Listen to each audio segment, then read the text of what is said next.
Welcome, boys and girls, to Auntie Nikki's 12 Days of Christmas Stories. Today's story, the story of Christmas. Christmas Day, boys and girls, is Christ's Day. It's Christ's birthday.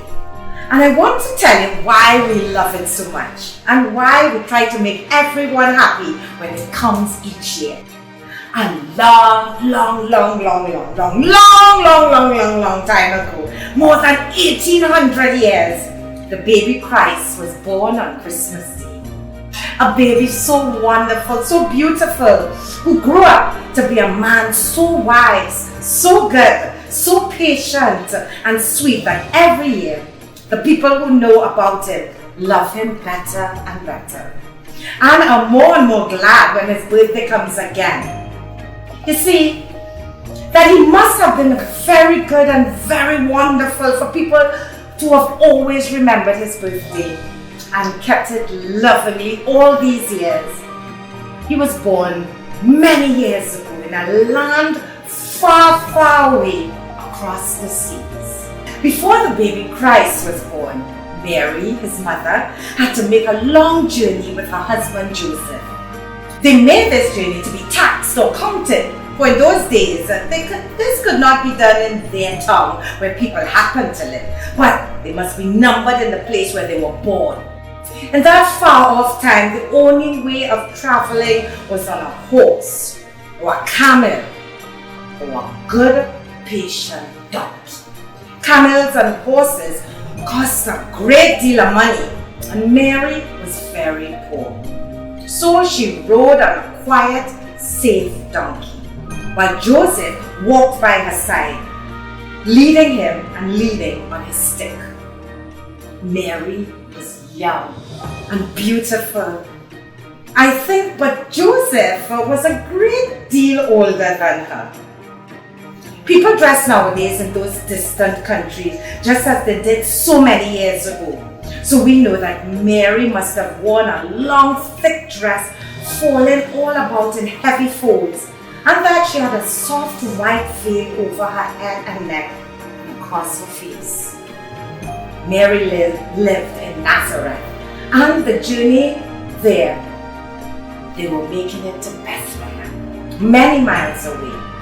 There was a long time traveling, for donkeys are slow, yet though they are so careful, and Mary must have been very tired before they came to the end of their journey. They had traveled all day and it was almost dark when they came near to Bethlehem, to a town where the baby Christ would be born. There was a place they would have to stay, a kind of inn, a lodging house, but not at all like the ones we know. They had them in those far-off countries just as they built them many years ago. Low, flat roof, stone building with no windows and only one large door.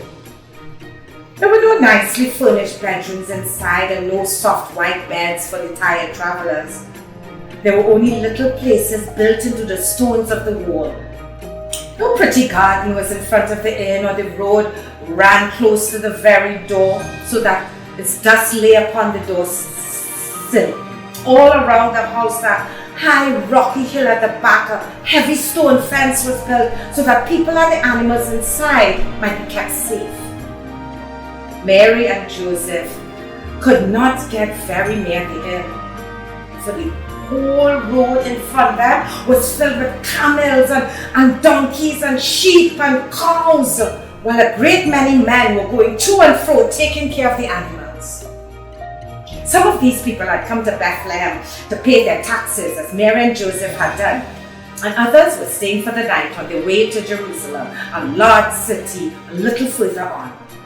The yard was filled too with camels and sheep, and men were lying on the ground beside them, resting and watching and keeping them safe.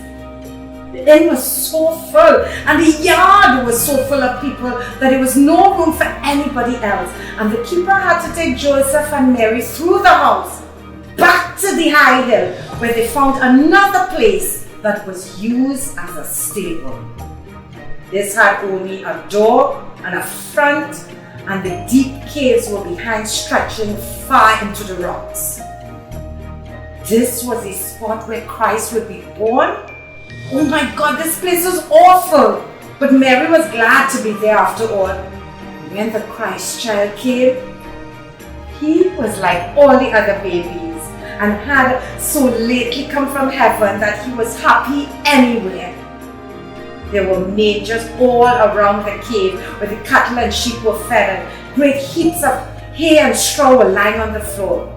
Then I think there were brown-eyed cows and oxen there, and sheep, and perhaps even some dogs that had come in to take care of these sheep. And there in the cave, by and by, the wonderful baby came, and they wrapped him up and laid him in a manger. All the stars in the sky shone brightly that night. Yeah, for they knew that Christ's child was born, and the angels in heaven sang together for joy. The angels knew about the lovely child and were glad that he had come to help the people on earth to be good. There lay the beautiful baby with a manger for his bed, and oxen and sheep all sleeping quietly around him. His mother watched him and loved him. And by many people came to see him, for they had heard that a wonderful child had been born in Bethlehem. All the people in the inn visited him. Even the shepherds left their flocks in the field and saw the child and his mother. But the baby was very tiny and could not talk any more than any other tiny child. So he lay in his mother's lap with the manger and only looked at the people. After they had seen him and loved him, they went away.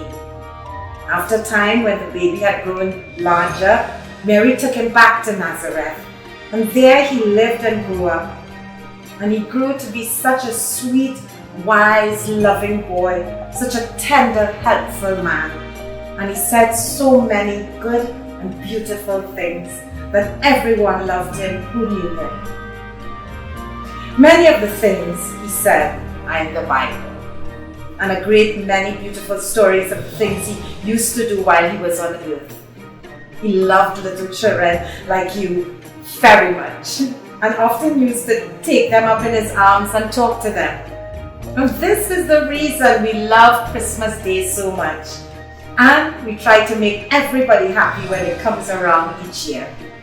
This is the reason, because Christ, who was born on Christmas Day, has helped us all to be good in so many, many ways.